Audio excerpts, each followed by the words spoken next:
Eto na naman po ako mga bok. Kumusta? Kumusta? Kumusta po? Happy Sunday routine na naman po tayo ngayon.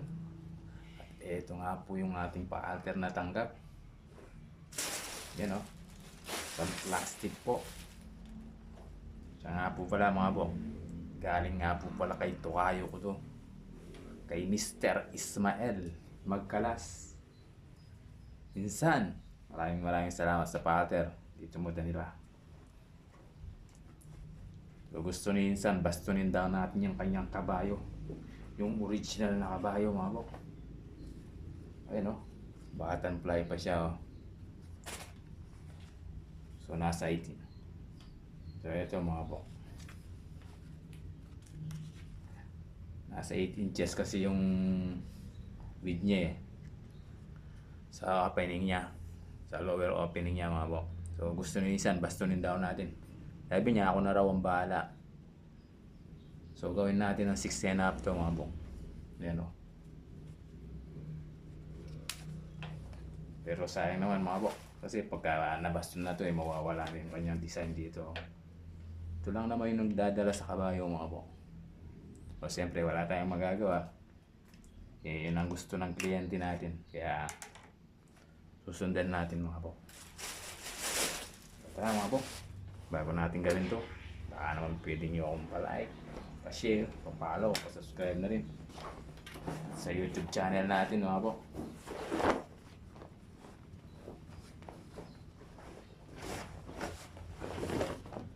Siyempre, bago natin bastunin to mga bok, i-remove muna natin yung anong pagkasawing. Yan o. Medyo matagal-tagal nakalasan to mga bok. Ano?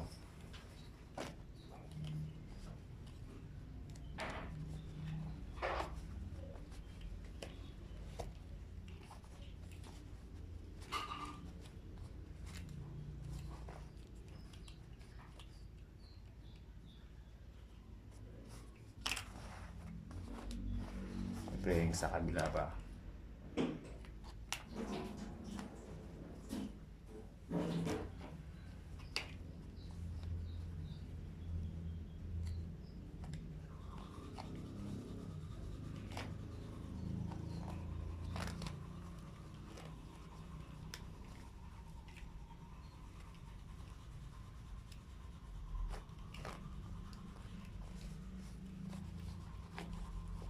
So, ayan. Na-remove na natin yung kanyang masinsin na pagka-drawing mga bok.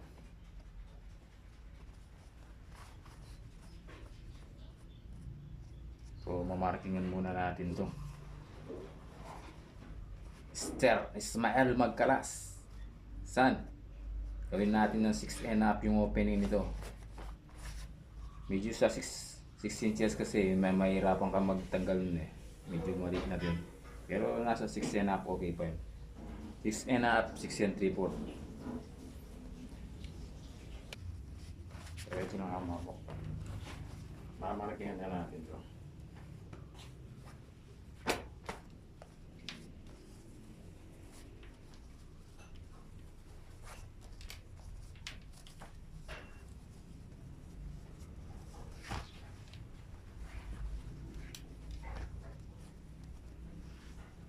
Nilapat natin ng maayos ito mga bok. Yan o.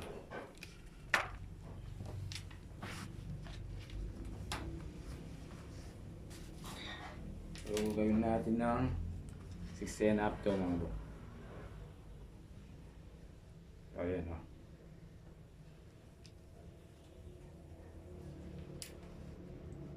Nasa 8 inches siya insan. Gawin natin ng 6.5. So ito insan, nasa 8.5 pala yung lower opening niya oh. Yan o. 8.5. So gawin natin ng 6.5 ito. So yan nga. Mag-marking tayo. Pagkatapos tayo mag-marking dito. Kuha tayo. Baston lang to mga bong. Maliit lang to eh.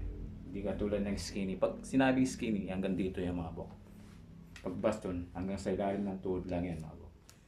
Kuha tayo dito ng 13. Yan. Tapos, yan, pa-slide natin dito mga bok. And then, iangat lang natin dito yung mga bok. Kunin lang natin yan.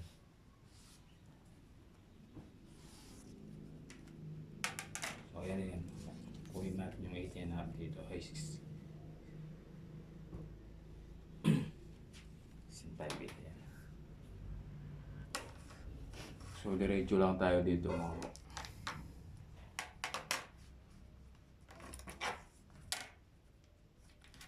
Ayan. So, tara mga bok. Sewing na natin to. Tapos na natin sa marking yan. Kaya pala mga bok, yung palang mga kabayo always nakaganyan siya. Hindi po siya nakaganon. So, kailangan muna natin mag-cut dito. I-cut muna natin ito mga bok.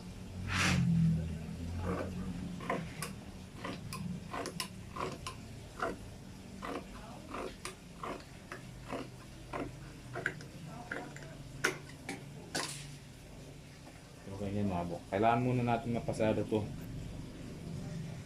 So ito nga mga bok. Pasadahin muna natin dito sa side niya. Side seam.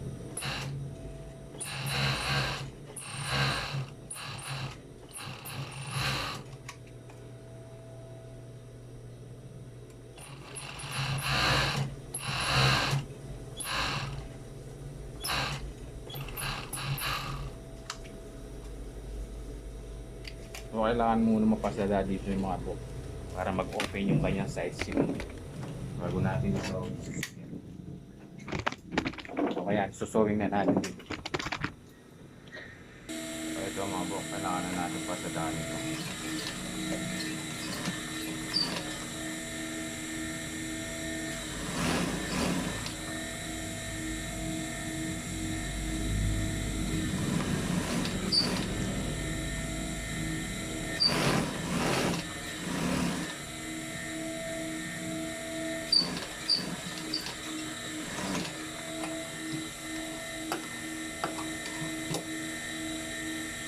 Kailangan natin ng doble ng take. Ito mga bok na double pasada na natin siya. Kailangan talaga kasi yung mga kabayo laging nakaganyan. No? Hindi siya naka one way siya na ganito.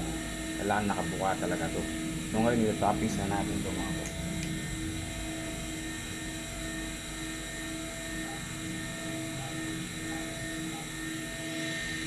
So magta-topping muna tayo mga sa ano, sa mismong harap. Ayan o, para masundan natin yung tutok ng karayo.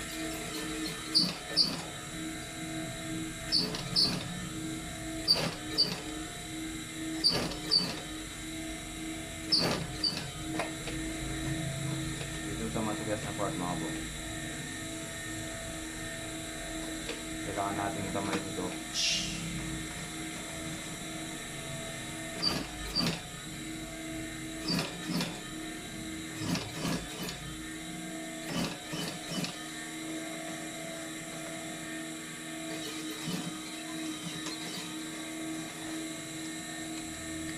So ayan mga bok.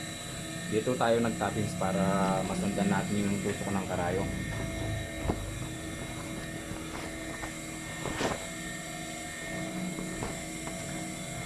So ito nga yung pinalabasan niya mga bok. So ayan. So yung gusto ni client natin. Then nasa setup tayo mga bok. So maraming salamat po sa inyo lahat. Sunny smile. Pagkalas, thank you. God bless sa'yo. Maraming salamat po.